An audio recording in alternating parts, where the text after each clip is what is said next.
Don't worry about it. They just don't know who they are. But they're waking up to it.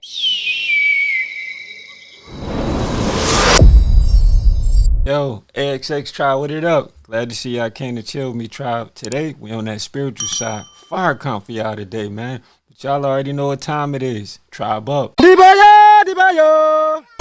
Why should I eat more live and raw foods? Because the electricity is there. That's why, because you're an electrical being. That's why people have better improvements. It ain't got nothing to do with nothing else, electricity. That's the name of the game. The neural system is dealing with your brain, how it actually sends electrical signals all through the body. So your body is electrical. Just to move your feet, that was an electrical signal. It made that signal for it to move. But it goes so fast, bam, it's there.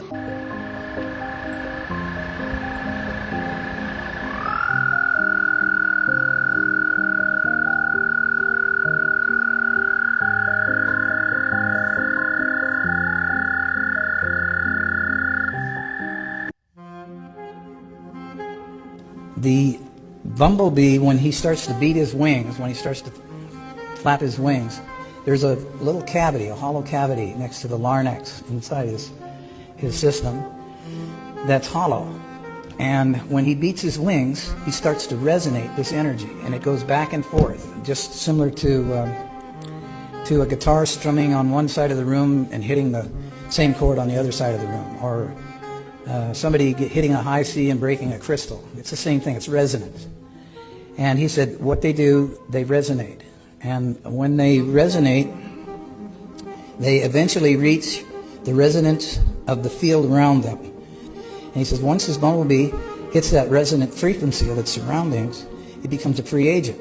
It creates a magnetic bubble around itself, and it can go anywhere it wants. And I said, well, that's not in any of the science books. He said, I know. You probably never see it there either, but that's what happens. They'll discover it someday and bring it out, that it's just we have a conventional way of doing things, and then we have a natural way of doing things, and they're totally different. They're diametrically opposed. The important point here is the bees. As you've heard, the bumblebee shouldn't really be able to fly. Those wings are way too small to lift that chubby little body off the ground. In fact, it's a bit of a conundrum also for the mainstream scientists. They can travel in perfectly straight lines for long distances without any deviation, even during a howling crosswind. Because of the resonant frequencies produced by the vibration of their wings, they create a bubble in the ether, protecting them from any outside interference. Yo, tribe, how many of y'all know about the bees like that? If you did, go and drop that in the comments. Let us know what's going on with the bees. But it's also this other guy, man. I don't know if y'all know about it. Can't remember the guy's name, but he figured that out about the beetles, man, and how they could levitate the wings. He said he made some type of flying contraption. Yeah, if you know about that, drop that in the comments. Let us know. Y'all remember after y'all used to have them babies or have any type of surgery or anything going on down there, Grandma used to make you take a sitz bath. You was wondering what was the salts and the herbs and things that they was putting in there, or they'll put it in a cheesecloth and put a rubber band on it. They'll put that stuff in their cheesecloth and they'll throw it in that water, let that sit in there a couple of minutes before you set yourself in there. Yeah, that's a now yoni steam. Yeah, well, something like the yoni steam. Let me say that's a now yoni steam. It's something like the yoni steam. It also helps with getting things back together after you've had, surgery. They wouldn't let that water go above your belly button for a reason. All of those things back then was our culture. That's what they did, right? Remember when you would have your baby and your friend would come over, she'd be on her cycle and the baby started grunting and your grandma would put her ass out of there? Yeah, because they didn't want the baby to have to strain their insides out from that spiritual cycle, menstrual cycle, right? Remember them belly buttons used to stick out? They call them the outies, and they would take that silver dollar and put that around the belly button with either a cheesecloth, some lace, or something like that. When they started dealing, they was keeping the spirits out in the first 6 weeks. They would they would put an egg inside of a stocking or something, or a lace something, and hang it in the doorway. Yeah, these are things that I've experienced. How many of y'all experienced that within your culture with your grandmothers? I remember my grandmother told me she shaped my nose when I was born. That was one of the things that they used to do. They used to shape your nose and all that. She was so proud of my nose. I don't know.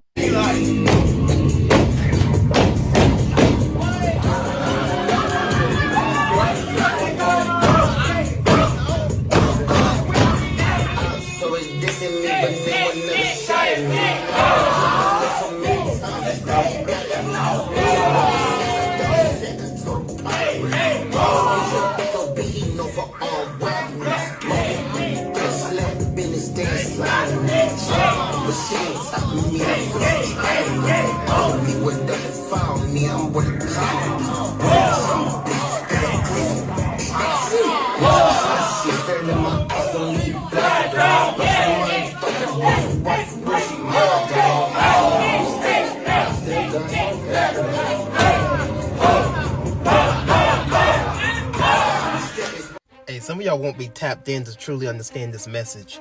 Watch this. Don't worry about it. They just don't know who they are. But they're waking up to it. And matter of fact, when you say that, what you are doing is you're planting a seed.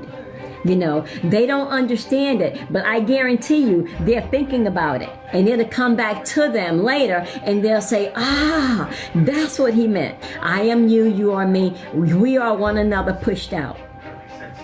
We are particles of God. We are the God particle. We are the photon of light. That photon of light is within you. You know, and when it rises from the base of your spine, the whole temple shakes. And it shakes all of the belief systems that you've been taught.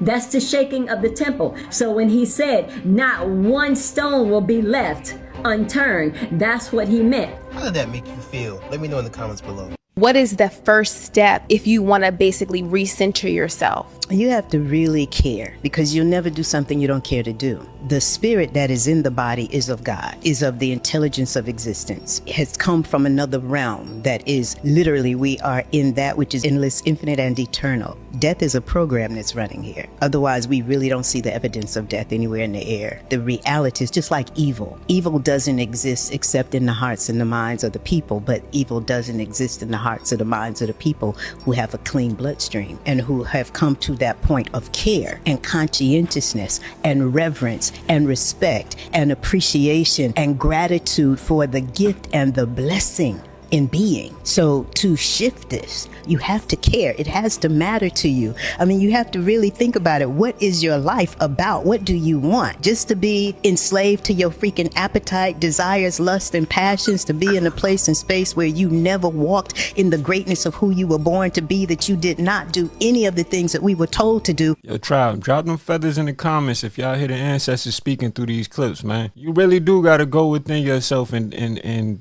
see the God within yourself. And then also, man, you really got to define yourself, man. You can't let others define you. That's a form of manipulation and control. This is real talk right here. That's real. Every single one of us is a field that is both the observer, the observed, and the actor. Every one of us is a field, and it doesn't exist in, this field does not exist in space and time. Space-time exists within these fields that we are, is us. So, I mean, this changes the paradigm, right? But we need a change of paradigm, because otherwise, if we are machines, like scientism is telling us, we are going to be taken over by the machines, the artificial intelligence that people will control, powerful people will control, and through those machines they can control us if we don't change our mind of who we are. It will become a sort of self-fulfilling prophecy. Will become a self-fulfilling prophecy because we have not done the personal work to understand who we are. And we are not machines. There are no.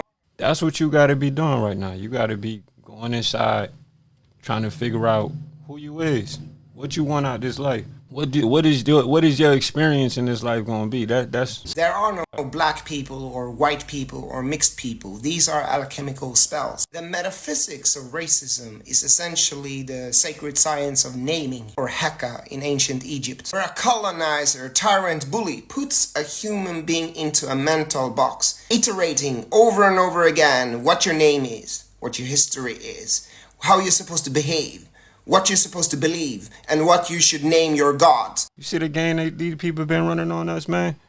It's time to get out there. You got to go within, gang. You got to go within, tribe. Keep on telling this narrative over and over and over again for hundreds of years and fill all the schools in the world with this doctrine until this box goes deep within the unconscious and the person starts themselves believing, until you become that, quote, black archetype that the colonizer has so carefully crafted over time. The way to break free is to know yourself, your true identity and history. Yo, hold on. Smash that like button and subscribe so we can raise the vibes. All right, tribe up. Never allow a tyrant, a bully, to name you. So eventually, people start to look alike, even if they're in different parts of the world. Hold on, tribe. But here's where it get wild. Ancient texts and cultures already knew this. They already knew this. Like Hermetic texts from ancient Egypt talks about how humans are made from some archetype, which basically means a universal template.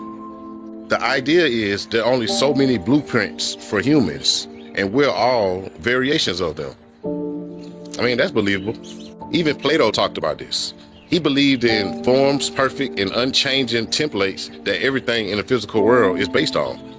So your face is just one version of a form that might exist in thousands of other people.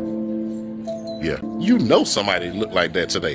It's like we're all part of these invisible tribes, you know, like the Jawline tribe, the Big Eyes tribe, or the Button Nose ASxTribe, what it up? crew. You get what I'm saying though, right? Oh, okay. Tag your lookalike. And if you ever met your doppelganger, just let me know in the comments. So we know about the scientific term called epigenetics. We feel like they play a big part from slavery, especially within the black community. So how you feel about that? No, okay, see, now you're taking me all the way back. Generational trauma, let me say this. People mix generational curses with generational trauma. Let me school y'all real for a quick, right? When we was growing up, we heard our parents, our grandparents say, oh, it's a curse, right? This is generational curse. But curse, if you look up the definition of curse, it's like it's doomed, like you doomed for life, and that's not true, right? You could always change. But when you say generational trauma, you can heal trauma. Yeah. So generational trauma is the unhealthy behavior patterns that was in your family before you touched down. Exactly. So what she's saying, she hitting on something, right? She hitting on something, man. I mean, alcoholism, anxiety, depression is no different from that medical side, like high blood pressure, diabetes. Exactly. It's the same thing. So when you think about it, we born in trauma. So that's everything our daddy did, our mama did, our grandparents, it's been passed down to us because we were just born into that family. So what we do when we go in life, we be like, damn, why I keep going through this? Like, why I keep attracting the same people? Why I keep having the same experience? Not thinking, oh, this behavior pattern is in my family. Right? And we going, just, this how life is supposed to be. Ain't damn well how this life's supposed to be. So we normalize that as normal, and it's not normal. It's not normal. Hey, this game right here, y'all. I'm just saying, it's not normal. Tribe, if you hear the ancestors talking, go ahead and drop that feather in the comments, you heard? You be going around humping 50 people. It's not normal to be a narcissistic person. People think toxicity is normal. Well, that's all we got for the day, tribe. If you made it to the end, go ahead and drop that hashtag ASxTribe in the comments and hit that subscribe button. You already know. I'll holler at y'all, tribe. Peace. I need the biggest ones. I get up for the sunrise, chasing my dreams aggressively. I do not play nice. They wasn't taking me anywhere, so I cut ties. Don't need no extra baggage, got enough for one life. I sit with myself and I have all of these conversations.